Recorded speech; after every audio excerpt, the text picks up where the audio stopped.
Children, now we are going to learn about what is greenhouse effect and global warming. So before we get to start to know about them, let us know what is Earth's energy budget. Maybe the word energy budget is new to you. A heat budget is the perfect balance between the incoming heat absorbed by the Earth and the outgoing heat escaping in the form of radiation. If the balance is disturbed, then Earth would get progressively warmer or cooler with each year passing by. Children, now watch this video to understand more clearly about the Earth's energy budget. Let's assume that the amount of incoming solar energy at the top of the atmosphere is 100%, which means 100% of sun rays are hitting the exosphere, the first and the outermost layer of the atmosphere. Now, while passing through the layers of atmosphere, some amount of energy is reflected, scattered and absorbed, and only the remaining part reaches the Earth's surface. So 35% of sun rays are reflected back to space, even before reaching the Earth's surface. So this 35% of reflected radiation is called albedo of the Earth. In other words, albedo means how much of the sun's energy is reflected back into space. Now, as the remaining 65% sun rays enters the atmosphere, 14% of it is absorbed within the atmosphere by water vapor, dust particles and other atmospheric gases. Now the remaining 51% of sun rays is actually absorbed by the Earth's surface. I hope till here it is clear. Now it's time for the Earth to radiate back the 51% of heat which is received from the sun. In other words, it's time for terrestrial radiation. So this time the heat travels in vertical manner and there is a term given to it. It's called convection. So as the heat rises, 34% of the heat will be absorbed again by the atmosphere, which includes water vapor, dust particles, horizontal air movement and other atmospheric gases. The remaining 17% of the heat is radiated to space directly. If you notice, in total 48% of heat is absorbed by the atmosphere, that is 34% from terrestrial radiation and 14% from incoming solar energy. And this 48% of heat absorbed by the atmosphere is also radiated back into space. Now the total radiation is 48 plus 17 is equal to 65%. And if you remember in the beginning, we saw that 65% of heat makes it into the atmosphere. So what we can conclude from this calculation is that if the amount of heat received in the form of insolation equals the amount lost by the Earth through terrestrial radiation, which in this case we found it to be equal. That means the Earth maintains its temperature, or in other words, the Earth neither warms up too much nor cools down too much, despite the huge transfer of heat that takes place. Children, now let's know what is actually a greenhouse effect. A greenhouse is a glass house used in cold areas to preserve heat and thus to grow plants. Cold areas in the sense near places very close to the poles where they have less amount of heat.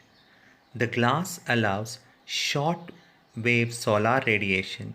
Here short wave solar radiation mean the rays which are emitted by the sun are called short wave solar radiations to enter the greenhouse, but does not allow long wave radiations to move out. Long wave radiations in the sense the radiation or the waves which are radiated back by the earth are called long wave radiations.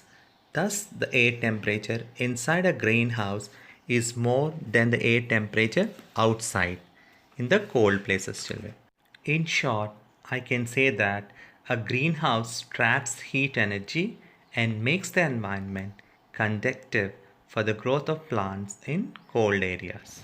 Children, you may still have a doubt what are short-wave solar radiations and long-wave radiations by the earth.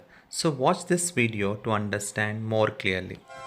In summary, the types of radiation emitted by the sun and the earth are determined by their temperatures. The sun, which is very hot, emits high-energy shortwave radiation, while the earth, which is much cooler, emits lower-energy long-wave radiation. J.B.J. Fourier, a French scientist, is the founder of greenhouse effect. He compared our earth as a giant greenhouse. The Earth's atmosphere traps the heat energy that comes from the sun and prevents the Earth from becoming too cold at night. Children, the Earth is acting like a giant greenhouse. Otherwise, it would have become too cold at night and not at all suitable for living on the Earth.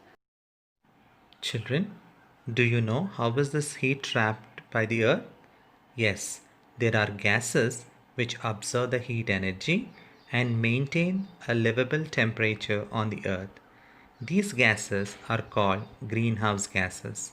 Some of them are carbon dioxide (CO2), nitrous oxide (N2O), chlorofluorocarbon (CFCs), methane (CH4), and water vapor (H2O).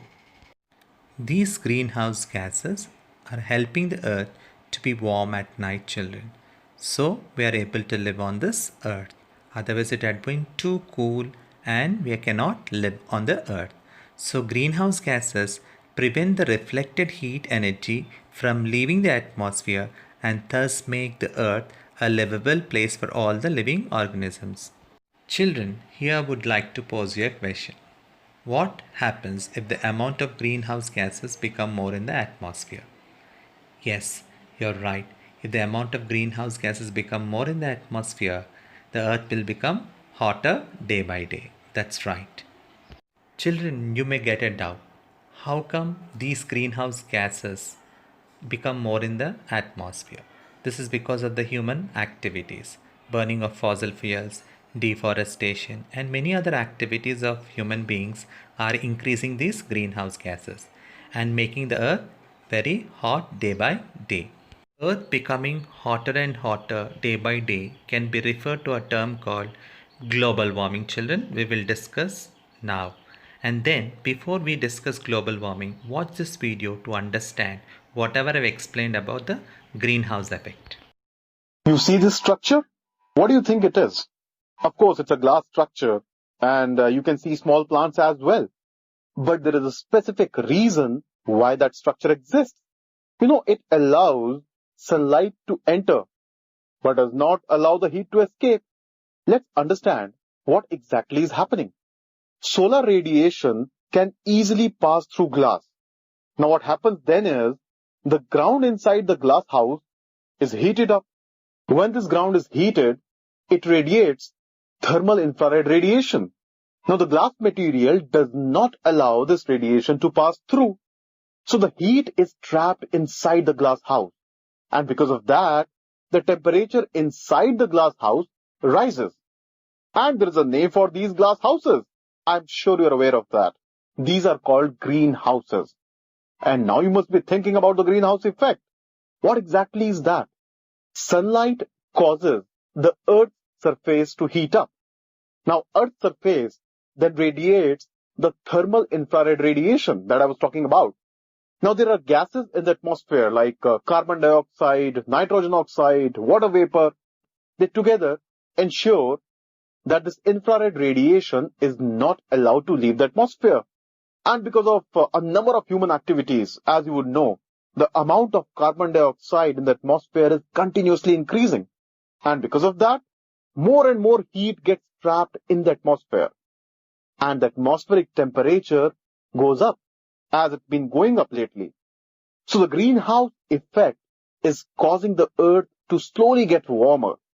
And this is precisely the phenomenon which is commonly known as, yes, global warming.